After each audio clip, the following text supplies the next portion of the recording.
Va où ton cœur te porte est un roman de Susanna Tamaro dans lequel on fait la connaissance d'une vieille dame, Olga, qui écrit tout au long du roman à sa petite fille, qui est partie aux États-Unis pour une période plus ou moins longue.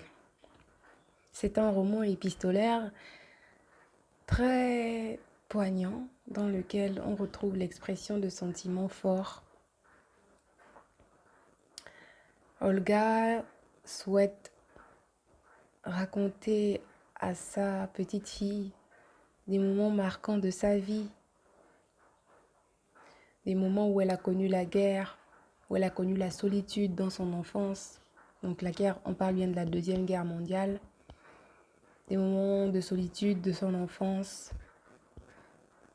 Elle parle aussi de sa relation avec son mari, qu'elle a épousé, non pas parce qu'elle l'aimait d'un amour romantique, mais plutôt parce qu'il était peut-être temps de se marier, tout simplement, pour ne pas devenir une vieille fille.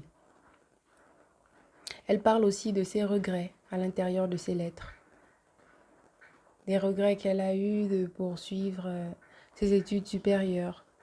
Parce qu'en effet, après le baccalauréat, son père lui avait purement et simplement donné l'ordre d'arrêter les études pour commencer sans doute à se chercher un mari, à se chercher une situation de femme, d'épouse, de mère. Sans doute comme ça devait être le cas à cette époque-là. Comme ça devait être si fréquent à cette époque-là. Elle en vient également à parler du seul homme qu'elle ait jamais aimé, qui était au finish le père de la fille qu'elle a eue et qui est décédé avant elle dans des conditions tragiques. Elle parle également de la relation entre sa petite fille et elle, qui s'est distendue au fil du temps, et sa petite fille pour qui elle a été plus qu'une grand-mère, une mère. Car en effet, c'est elle qui l'a élevée.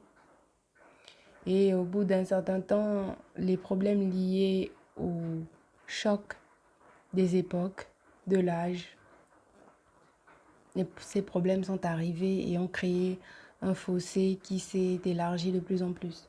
C'est donc une vieille dame de 80 ans, seule chez elle, qui décide d'écrire des correspondances à sa petite fille afin que celle-ci puisse connaître un peu plus l'histoire de sa famille et qu'elle se sente peut-être un peu plus éclairée.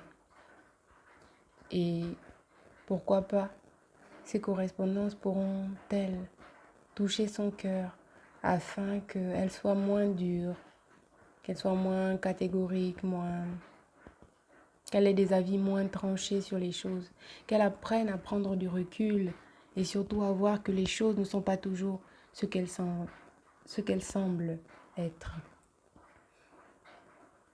Peut-être qu'Olga, en écrivant ses lettres à sa petite fille, a aussi eu envie de lui transmettre l'idée selon laquelle elle a fait ce qu'elle a pu en tant que mère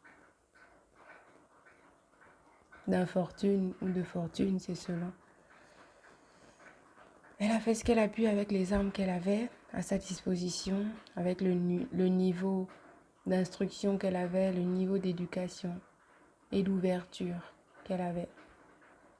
C'est un beau roman, sans trop de personnages, avec une seule personne qui écrit, qui raconte sa vie. À lire.